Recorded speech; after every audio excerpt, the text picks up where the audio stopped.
نبوت اور رسالت میں ایک فرق ہے، یہ سمجھے مسئلہ۔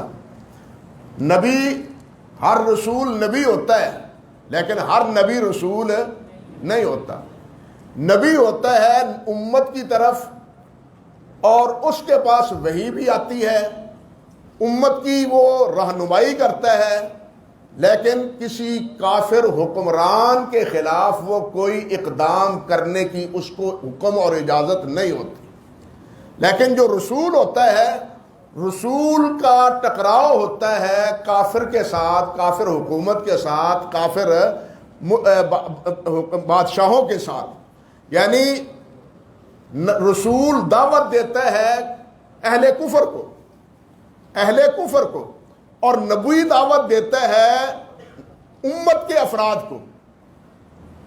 نبی دعوت دیتا ہے امت کے افراد کو، وہ امت کو سنوارنے کے لیے، امت کی تہذیب کے لیے، ان کی ترتیب کے لیے، تربیت کے لیے اور ان کی تعلیم کے لیے اللہ نبی مبعوث فرماتے ہیں۔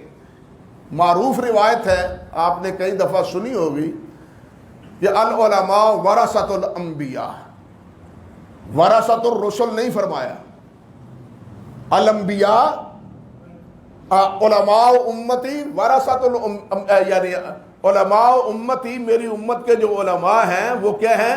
وارث ہے کس کے؟ انبیاء کے۔ رسولوں کے وارث اللہ کے نبی نے نہیں فرمایا۔ جیسے پہلے امتوں کی طرف نبی ہوتے تھے، اب وہی ذمہ داری علماء کی ہے جو نبی کی ہوا کرتی تھی۔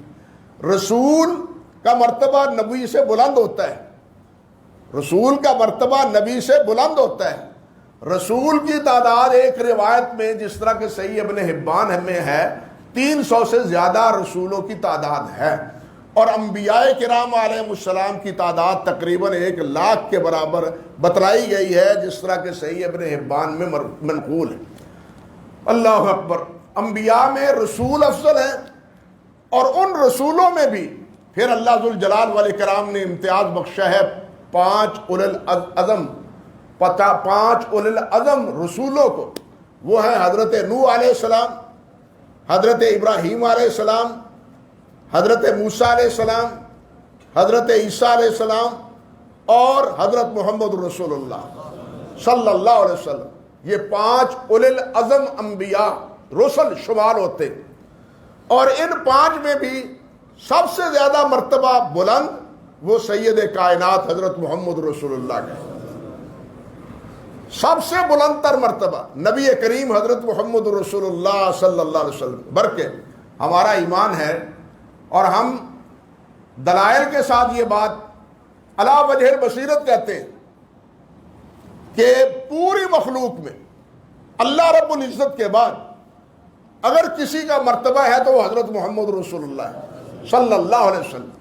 خالق کے بعد مخلوق میں سب سے بلند تر مقام، سب سے بالا تر مقام، سب سے افضل تر مقام سید کائنات حضرت محمد رسول اللہ صلی اللہ علیہ وسلم۔ اور معراج کی رات اللہ ذوالجلال والاکرام نے یہ بات عملاً ثابت کر کے دکھا دی کہ تمام انبیاء کی امامت کا شرف اللہ سبحانہ و تعالیٰ نے نبی کریم صلی اللہ علیہ وسلم کو عطا فرمایا۔ ساری مخلوق، یعنی یوں سمجھیے کہ زمین بھی، ساتوں آسمان بھی، یہ سب نبی کریم صلی اللہ علیہ وسلم کے پاؤں کے نیچے ہیں، اور نبی علیہ السلام سب سے اونچے ہیں، یہ سب سے بلند تر ہے۔ بعد از خدا بزرگ تو ہی قصہ مختصر، اللہ رب العزت کے بعد کسی کا مقام ہے تو وہ نبی کریم حضرت محمد رسول اللہ صلی اللہ علیہ وسلم۔